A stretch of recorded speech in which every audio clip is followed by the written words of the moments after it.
If We Were in Love, Part 1. A Miraculous Ladybug Fanfiction written and narrated by Mira Rose. Artwork by Natalia, also known as Kroriki Arts on Instagram. You can find a link to her Instagram in the description box below. Don't forget to go give her a like and a follow on Instagram, because her art is just chef's kiss. Now then, if you haven't already, don't forget to smash that like button and leave a comment in support of future fanfiction. If you don't know what to comment, put LadyNoir. Now then, please enjoy If We Were in Love, Part 1.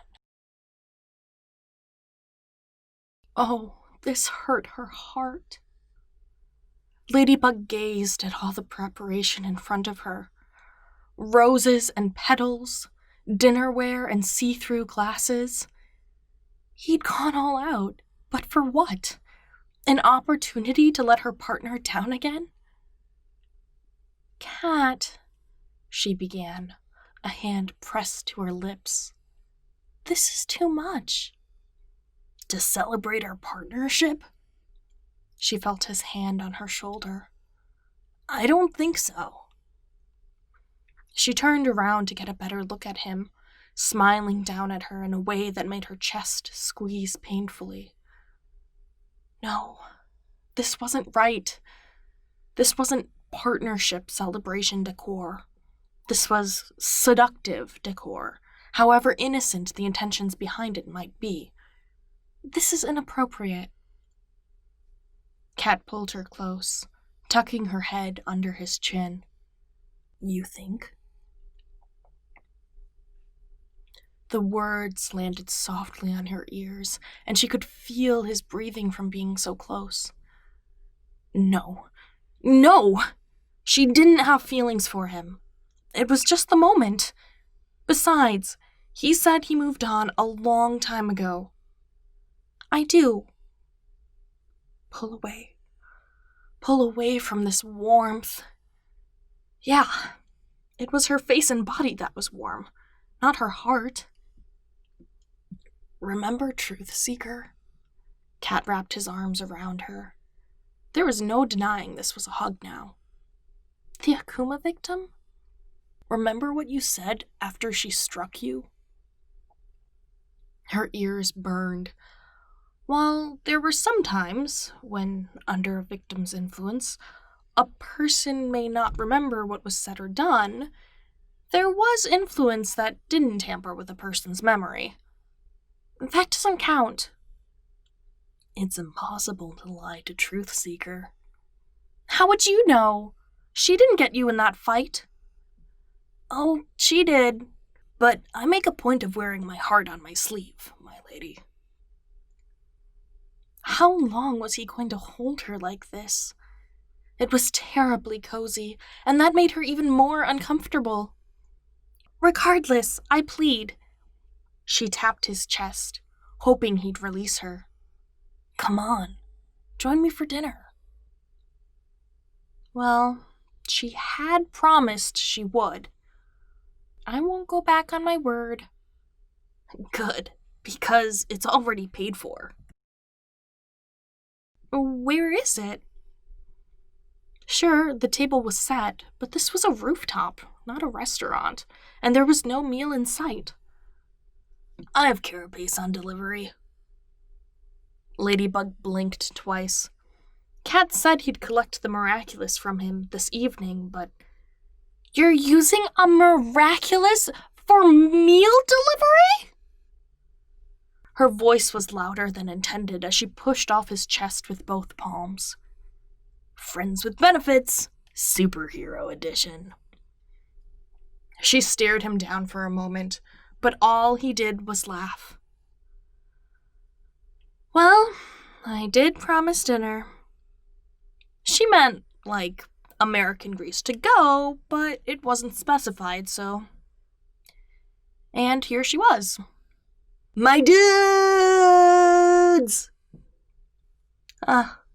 Nino was here. Well, Carapace was here. Same thing. Despite her reservations, Ladybug found herself enjoying this setup.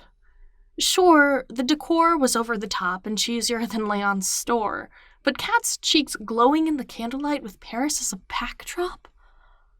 It took her breath away.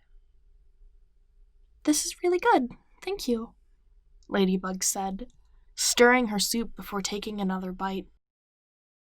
"I'm not gonna lie, I was worried about such a bold choice," Cat replied, losing his mature look as he ran his fingers through the back of his hair. "But now I'm glad." "Anything spicy is a risk, especially if it's actual spice and not just heat." "Yeah, this Thai shrimp soup is one of my all-time favorites, and not just from this restaurant." "You totally have a backup in case I didn't like it, don't you?" "Yeah, this Thai shrimp soup is one of my all-time favorites, and not just from this restaurant." "You totally have a backup in case I don't like it, don't you?" Cat's already sheepish look became more pronounced as he flashed a toothy grin. "Rena Rouge is on standby." "That's code for hiding behind a rooftop and taking photos, isn't it?" Cat shrugged, but Ladybug wasn't too worried long term. She knew better than to post them to the Lady blog. "You can send her away. I'm good, and this is delicious." His sheepish grin cracked into something more authentic, and it was like Ladybug was falling for him all over again. No, it wasn't a falling in love fall, but, I love this person with my being, and I want them to live a happy life. This boy, and nearly man, had her heart in every way but the way he wanted. At the end of their dinner, after Carapace made his return to play busser, Ladybug sat on a generously wide balcony railing with her partner, lit by Paris and the candles surrounding them. It was breathtaking, but the way he looked at her could take a lady's breath away. If the lighting and atmosphere made him look this good, then she couldn't blame him for the look he gave. Surely she was comparable in this light. "Thank you for this evening," she said, tucking a strand of hair behind her ear. It felt like the right thing to do. She could feel her nerves all the way down to her forearms and had to do something with her hands. "Thank you for staying." It seemed like an obvious thing to do, but Ladybug knew the weight of those words. It wouldn't be the first time she abandoned a gesture like this. "You're my partner." It was a statement, not an explanation. "I know, and you're mine." Silence hung between them, a sheet they could part like blinds to the morning sun if only they opened their mouth. "I should get going soon." "All done being partners?" She gave him a soft smile. "Never." "You know that's not true." He reached out and touched her forearm, and all of the anxiety there dissipated, running up her arm and into her shoulder blades before settling in her chest. "I know." But she also knew more about what happens to Cat Noirs and Ladybugs if they fell for the other. Being the guardian taught her more than secrets. "I wonder how different this would be if..."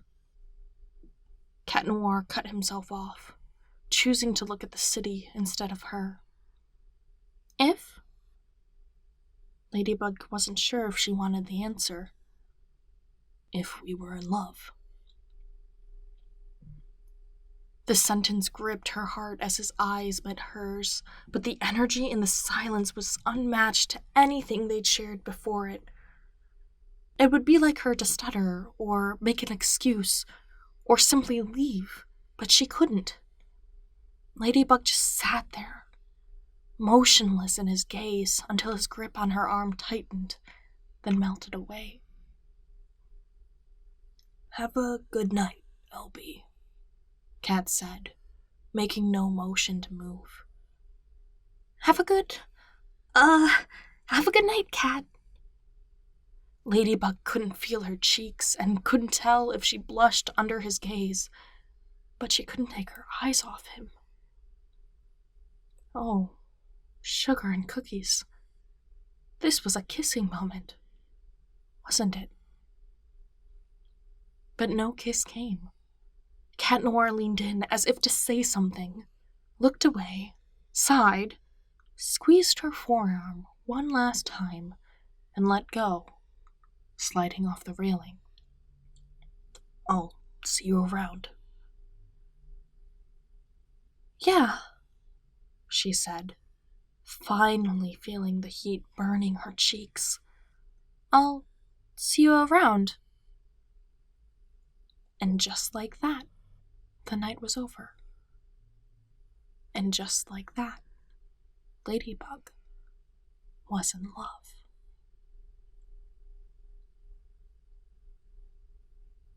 Thank you so much for listening. Part 2 is on its way. In the meantime, don't forget to subscribe to this channel, hit the like button, and leave a comment in support. If you don't know what to comment, put "The night was over." Don't forget to give Natalia, the artist, some love on Instagram, and I will catch you in the next part. Bye!